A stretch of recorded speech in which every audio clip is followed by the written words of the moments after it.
উনি ইমামতি করতে গেলেন এক মসজিদে। মাগরিবের সালাতে উনি লম্বা কেরাত ধরলেন। এশার নামাজ শুরু করলেন সূরা বাকারা দিয়ে, কোরআনের সবচেয়ে ছোট সূরা। হ্যাঁ, বড়? কত বড়? বিশাল বড়। এখন ওই এলাকার মুসল্লিরা ছিল কৃষক মুসল্লি। এক কৃষক মুসল্লি সাহাবী নামাজের পেছনে দাঁড়ালেন, দেখলেন বাকারা দিয়ে ধরছে, কেরাত শেষ হয় না, আর দাঁড়িয়ে থাকতে পারে না, পায়ে ব্যথা করে, পিঠে ব্যথা করে। কিছুক্ষণ পর রেগে মেগে নামাজ ছেড়ে দিয়ে বারান্দায় নামাজ পড়ে বিশ্বনবীর কাছে বিচার দিতে গেলেন। যে বললেন, নবী এমন ইমাম পাঠাইছেন এশা পরে বাকারা দিয়া।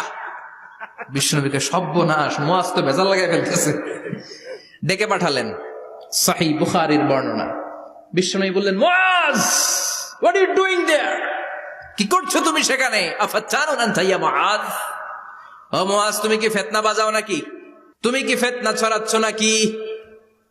খেটে খাওয়া মানুষ, কৃষক মানুষ, মাঝারি সাইজের কত সুন্দর সূরা আছে, ওয়াদ-দুহা ওয়াল-লাইলি ইযা সাজা, আল কারিআতু মাল কারিআ, আসনা নাই, আলহাকুমুত তাকাসুর, আসনা নাই। এগুলো দিয়ে না পড়ে বড় বড় সূরাতুল্লাহ কেন্দ্রে মুআজ, আফাতানুন আনতা ইয়া মুআজ, তোমারে কি আমি অ্যাপয়েন্টমেন্ট দিছি তুমি ফিতনা বাজাবা? খবরদার মুআজ। ইয়াসসিরু ওয়ালা তুআসসিরু, ইসলামকে মানুষের কাছে সহজ করে উপস্থাপন করবা।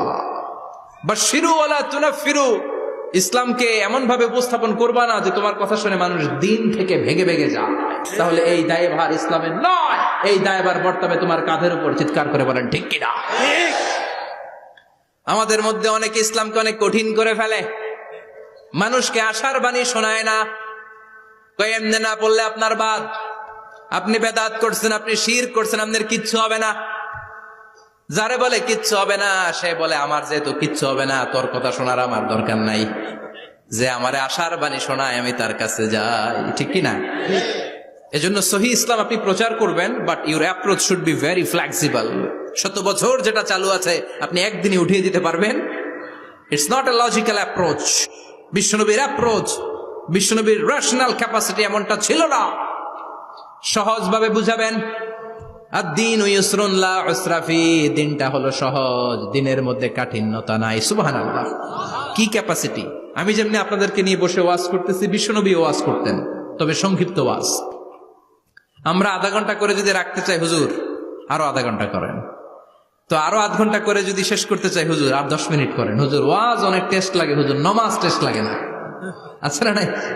ওয়াজ ভাল লাগে, নামাজ ভাল লাগে না, কিন্তু বিশ্বনবীর ওয়াজ ছিল সংক্ষিপ্ত। আর বিশ্বনবী বলতেন, one of the minor sign before the day of judgment, your lecture will be longer, your সালাত উইল বি শর্টার। কিয়ামতের আগে তোমাদের লেকচার, ইসলামী লেকচার লম্বা হবে, নামাজ হয়ে যাবে সংক্ষিপ্ত। এই আলামত সমাজে আছে না নাই? বিশ্বনবী সংক্ষিপ্ত কথা বলতেন, আর ওনার বুদ্ধিবৃত্তিক ক্যাপাসিটি কাজে লাগিয়ে তিনি বুঝাতেন। হাত দিয়ে ইঙ্গিত করতেন, আঙ্গুলের বিভিন্ন ব্যবহার সমাজে আছে না নাই? এরকম করলে এটারা লাইক বলে না, এরকম করলে বলে ডিসলাইক। আবার ক্রিকেটে এরকম করলে কয় ছক্কা, আবার একটা উড়াইলে কয় তুই যা। একটা মানে কি? আবার বিজয় দেখায় কেমনে? কথা কন, ভিক্টরি। আছে না নাই?